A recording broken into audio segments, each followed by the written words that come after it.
నమస్తే. 10-2A జాబితా అంశం ఈ మధ్యకాలంలో సంచలనంగా మారుతుంది. ఇటు పట్టణాల్లో ఇటు గ్రామాల్లో అందరూ కూడా ఈ విషయంలో అయితే మాత్రం అందరూ కూడా భయభ్రాంతులకు గురవుతున్నారు.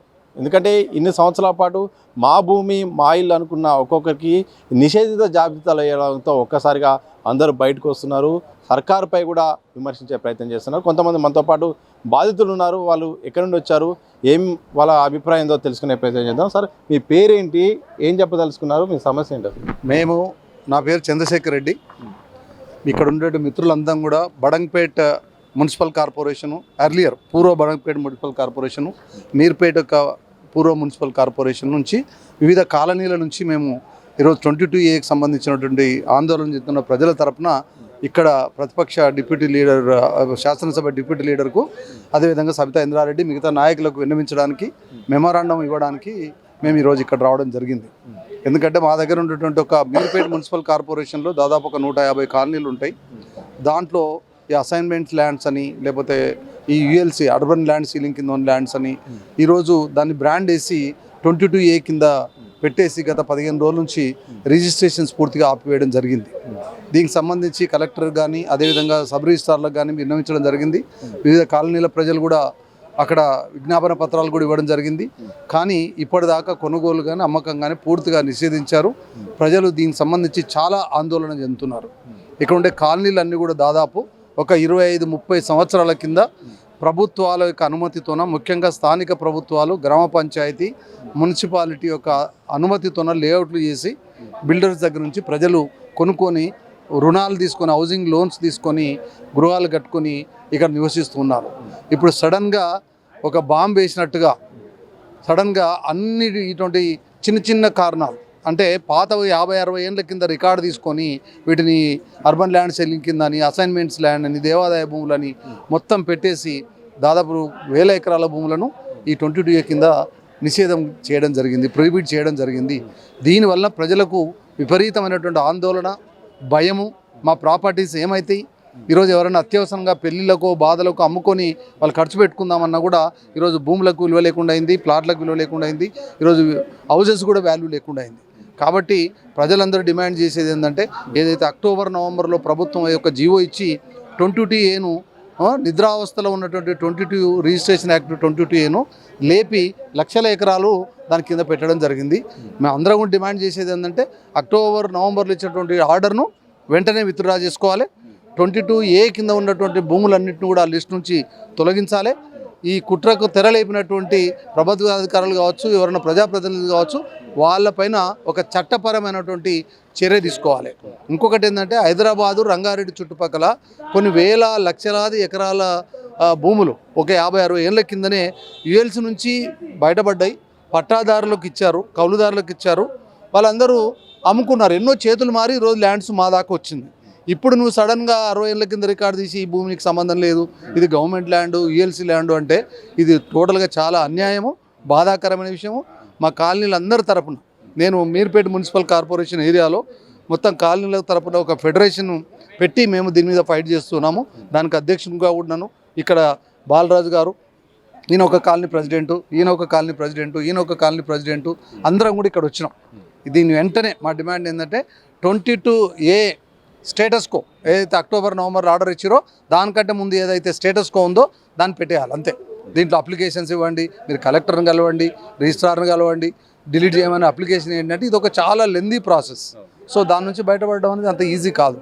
ఈరోజు మీరు పేపర్లో చూసిరా, పొంగులేటి శ్రీనివాసరెడ్డి గారు చెప్పారు, నిన్న మొత్తం కూర్చొని మేము 30 అప్లికేషన్లు క్లియర్ చేసాం అన్నాడు. ఒకరోజు 30 అప్లికేషన్ ఒక మంత్రి క్లియర్ చేసిందని చెప్తే ఈ లక్షల అప్లికేషన్లు ఎప్పుడు క్లియర్ అవుతాయి? దీనికి అన్నిటికీ కూడా సింపుల్గా ఏంటంటే, ఒక కలం పోటుతోన స్టేటస్ కో బిఫోర్ అక్టోబర్ 2025 ఏదైతుందో అంతకన్నా ముందు పెట్టాలి. మళ్ళీ రీసర్వే చేసి అన్ని హౌజెస్ డెవలప్ అయినటువంటి కాలనీలకు వీటన్నిటి నుండి అసైన్మెంట్ ల్యాండ్ కావచ్చు, ULC కావచ్చు, ఇతరత్ర ఏవైతే క్వరీలు ఉన్నాయో అవన్నిటి నుంచి బయట వేసి ప్రజలకు ఇబ్బంది లేకుండా చూపించాల్సిన అవసరం, బాధ్యత ప్రభుత్వం పైన ఉంది. ప్రశ్నించవలసినటువంటి బాధ్యత ప్రతిపక్షాలపైన కూడా ఉంది. కాబట్టే మేము ఈరోజు ప్రతిపక్ష శాసనసభ డిప్యూటీ లీడర్ అయినటువంటి హరీష్ రావు గారికి, మాజీ మంత్రి సబితా ఇంద్రారెడ్డి గారికి, మిగతా నాయకులకు విన్నవించడం జరిగింది. త్వరలోనే ప్రభుత్వం స్పందించి ఈ స్టేటస్ కోను ముందు ఏదైతే తెస్తుందని చెప్పేసి మాత్రం మేము ఆశిస్తున్నాము. ఒక ఆశించకపోతే డెఫినెట్గా కాలనీలందరినీ కూడా యునైట్ చేసి చట్టపరంగా కానీ లీగల్గా కానీ ఒక మాస్ మూమెంట్గా కానీ ప్రభుత్వంకి వ్యతిరేకంగా కానీ ఖచ్చితంగా పనిచేస్తాం. ప్రభుత్వం మీద ఒత్తిడి తీసుకొచ్చి ఈ సమస్యకు శాశ్వతమైనటువంటి పరిష్కారం కనుక్కునేదాకా విశ్రమించకుండా ప్రయత్నం చేస్తామని మాత్రం చెప్పవచ్చు. భూమి అయినా కానీ ఇల్లు అయినా కానీ ఒక భరోసా, ఒక నమ్మకం. కానీ నిన్నటి వరకు మన ఇల్లు మన భూమి అనుకున్నది ఇప్పుడు ప్రభుత్వం మీది కాదు అని ఒక కొత్త నిబంధన తీసుకురావడాన్ని ఎట్లా చూస్తారు? నా పేరు వెంకటరెడ్డి, మాది బడంగపేటలో మున్సిపాలిటీ రాఘవేంద్రనగర్ కాలనీ. నేను రాఘవేంద్రనగర్ కాలనీ ప్రెసిడెంట్ను. మాది 1979లో వెంచర్ చేసిర్రు. ఆ రోజు మున్సిపల్ అప్పుడు ఉన్న గ్రామ పంచాయతీ పర్మిషన్ ఇచ్చిర్రు, అన్ని బ్యాంకులు లోన్లు ఇచ్చినాయి. మళ్ళీ మున్సిపల్ అయింది, మీర్పేట మున్సిపల్ అయింది. మున్సిపల్లో కూడా పర్మిషన్లు ఇచ్చిర్రు, లోన్లు ఇచ్చారు అన్నీ. ఇప్పుడు సడన్గా తీసుకొచ్చి ఒక బాంబు వేసిర్రు, ఇది 22A ఉంది నిషేధిత జాబితాలో అని. గవర్నమెంట్ రోడ్లు వేసింది, గవర్నమెంట్ ఎలక్ట్రిసిటీ ఇచ్చింది, గవర్నమెంట్ వాటర్ ఇచ్చింది, అన్ని ఇచ్చింది. అన్ని ఇచ్చిన తర్వాత ఈరోజు 22A అంటే ఇది సమన్వయం కాదు. ఇది ప్రభుత్వము మరి ఏమంటారు చూడు, కళ్ళు మూసుకొని పనిచేస్తుందా, కళ్ళు తెరిచి పనిచేస్తుందా, వాళ్ళు ఏం పని చేస్తారో వాళ్ళకే అర్థమవుతలేనట్టు తెలుస్తుంది. దీన్ని తక్షణం స్పందించి సీఎం గారే దీన్ని చొరవ తీసుకొని తక్షణం దీన్ని తొలగించాలని నా విన్నపం. మీరు చెప్పండి. మేము అంటే అధికారుల పొరపాటు వల్లే తప్పు జరిగింది, క్షమించండి, ఇకపై జరగకుండా జాగ్రత్త పడతాం, ఎవరు కూడా కంగారు పడద్దు, ఒక అంగుళం కూడా మేము ప్రభుత్వం తీసుకునేది లేదని కూడా పొంగిలేటి శ్రీనివాసరెడ్డి గారు చెప్తున్నారు. ఎక్కడ సార్ ఆ విధంగా చెప్పడం లేదు కదా. వాళ్ళు ఏం చేస్తున్నారంటే ఎంతసేపు ఈ ట్యాక్స్లు ఏ విధంగా వసూలు చేయాలి, ఏ విధంగా రేట్స్ డబుల్ చేయాలి అని ఆ విధంగానే పోతున్నారు. ఇప్పుడు ఒక సామాన్య మానవుడు హైదరాబాద్లో వచ్చి ఒక ప్లాట్ కొనాలంటే వాడు ఏం చూస్తాడు? ఫస్ట్ ఆఫ్ ఆల్ లీగల్గా ఉందా లేదా, రిజిస్ట్రేషన్ అవుతుందా లేదా, దానికి పర్మిషన్ వస్తుందా లేదా. ఈవెన్ నేనే ఉన్నాను, ఒక మారుమూల విలేజ్ నుంచి వచ్చి ఇక్కడ ఒక 150 గజాలు నేను 2007లో కొనడం జరిగింది. నాకు రిజిస్ట్రేషన్ అయింది, గ్రామ పంచాయతీ నుంచి పర్మిషన్ ఉంది, SBI బ్యాంక్ నుంచి లోన్ ఇవ్వడం జరిగింది. ఇప్పుడు దాన్ని తీసుకొచ్చి ఏమంటారు? ప్రొబిటెడ్లా అంటున్నారు. మరి ప్రొబిటెడ్ అన్నప్పుడు నాకు రిజిస్ట్రేషన్ ఎలా చేసింది? రిజిస్ట్రేషన్ సబ్ రిజిస్ట్రేషన్ ఆఫీసు గవర్నమెంటే, గ్రామ పంచాయతీ గవర్నమెంటే, SBI బ్యాంకు గవర్నమెంటే. మరి ఇవన్నీ గవర్నమెంట్ చేసిన తర్వాత ఇది ప్రొబిటెడ్ ఎట్లా అవుతుంది? ఈ విధంగా చాలా భయభ్రాంతులకు చేస్తున్నారు ప్రజలని. ఇది కరెక్ట్ కాదు. కాబట్టి దయచేసి ఇదంతా ఏ విధంగా అయితే యథావిధిగా ఉందో అదే విధంగా ఉంచేసి ఆ ప్రాబ్లమ్స్ అన్ని సాల్వ్ చేస్తే ప్రజలందరికీ కూడా బాగుంటుందని చెప్పేసి మా అందరి కోరిక. మీరు చెప్పండి, మీ పేరు, మీరు ఎక్కడి నుండి వచ్చారు, ఏంటి సమస్య ఏంటి? ఇంతకుముందు మీరు చెప్పారు కొన్ని విషయాలు, ఏం చెప్పదలుచుకున్నారు ప్రభుత్వానికి జరుగుతున్న పరిణామాల నేపథ్యంలో? బేసికల్గా వెరీ సింపుల్ అండి. లేని ప్రాబ్లమ్ని గోటితో పోయేదాన్ని దాన్ని చాలా పెద్దగా చేసేసి తర్వాత దాన్ని సాల్వ్ చేయకుండా ఎవరూ సాల్వ్ చేయలేరు. ఈవెన్ ప్రభుత్వం రేపొద్దున మొత్తం రాష్ట్ర వ్యాప్తంగా పెట్టిన 22A మొత్తము సర్వేలు చేపించి అవన్నీ చేపించి అంత యంత్రాంగము, అంత టెక్నాలజీ, కానీ అవన్నీ ఉన్నా కానీ చేయడానికి నా అంచనా ప్రకారంగా అయితే ఒక 30 ఏళ్ళు పడుతుంది. సో ప్రజలందరూ ఆలోచించుకోవాలి, 30 ఏళ్ళు ఆగగలుగుతారా, రిజిస్ట్రేషన్ ఆపుకోగలుగుతారా, మీ ప్రాపర్టీని మీరు ఎంజాయ్ చేయకుండా ఉండగలుగుతారా అనేది వాళ్ళు ఆలోచించుకోవాలి. ఇక ప్రభుత్వాలు అయితే చెప్పేసింది ఏంటంటే మేము చేసేది మేము చేస్తాము, మీరు అనుభవించండి అని. సింపుల్, అంతకంటే ఇంకేం లేదు. దీని వెనక ఒకరు everything works on money. So ప్రభుత్వానికి ఇఫ్ ఐఎమ్ నాట్ రాంగ్ డబ్బు కావాలి. సో ఇట్స్ బెటర్ మీరు జనాలని హింసించండి. బేసికల్గా real estate is a good property, అందులో డబ్బు బాగుంటుంది. సో ట్విస్ట్ చేయండి, తీసుకోండి. ఈజియెస్ట్ వే ఏంటంటే this is the way. 22A అస్త్రం బ్రహ్మాస్త్రం. తర్వాత కోర్టులకు వెళ్ళే అంత తీరిక, డబ్బు అండ్ ఆబ్వియస్లీ ఏ టైం ఉండదు. ఉన్నా కానీ కోర్టులలో తేలేది మనకు ఇండియన్ సిస్టంలో మనందరికీ తెలుసు. కోర్టుకు వెళ్తే అది మన జీవితకాలం అయిపోతుంది. ఇప్పుడు నేను స్వయాన ఒక 25 ఏళ్ళ కిందట కొన్నాను. ULC కట్టేశాను కూడా. నేను రెగ్యులరైజేషన్ 13లో కట్టేశాను నేను రాఘవేంద్ర కాలనీ నుంచి. చెక్కులు అన్నీ తీసుకొని లోపల పెట్టుకున్నారు. ఇవాళ 2026. మళ్ళీ ఏం జరుగుతుంది? ఆఫీసర్స్ శాలరీస్ తీసుకుంటలేరా, లేక DAలు TAలు వాళ్ళు ఏది దొరకకపోయినా రోడ్డుకి ఎక్కుతారే. మళ్ళీ మాకు డబ్బులు తీసుకొని కూడా ఇన్ని దశాబ్దాలు దాడుతున్నప్పుడు కూడా మాకు కాకపోతే మేము ఏం చేయాలి? ఏం చేయమంటారు? మాది అదేమన్నా మాకేమో ఫ్రీగా వచ్చిందా? లేక కాదు కదా. మేము కూడా లోన్లు తీసుకున్నాం, లోన్ కూడా అయిపోయింది, వాళ్ళు వెళ్ళిపోయారు, బ్యాంక్ అయిపోయింది, అది రిలీజ్ అయిపోయింది, అన్నీ అయిపోయాయి. బట్ ఇప్పుడు కట్టుకుందాము అంటే దాన్ని సాల్వ్ చేయరు, సొల్యూషన్ చూపించారు. అట్ ది సేమ్ టైం మేము 22 పెట్టి కూర్చుంటాం అంటారు. What is this? అంటే మీరు శిక్షించేవాడే అట్లీస్ట్ సొల్యూషన్ కూడా చూపించాలి కదా. మన ఈవెన్ జైల్లో కూడా ఎవడన్నా తప్పు చేసి వస్తే వాడికి సుధరించడానికి వివిధ రకాల ఫెసిలిటీస్ ఇస్తారు.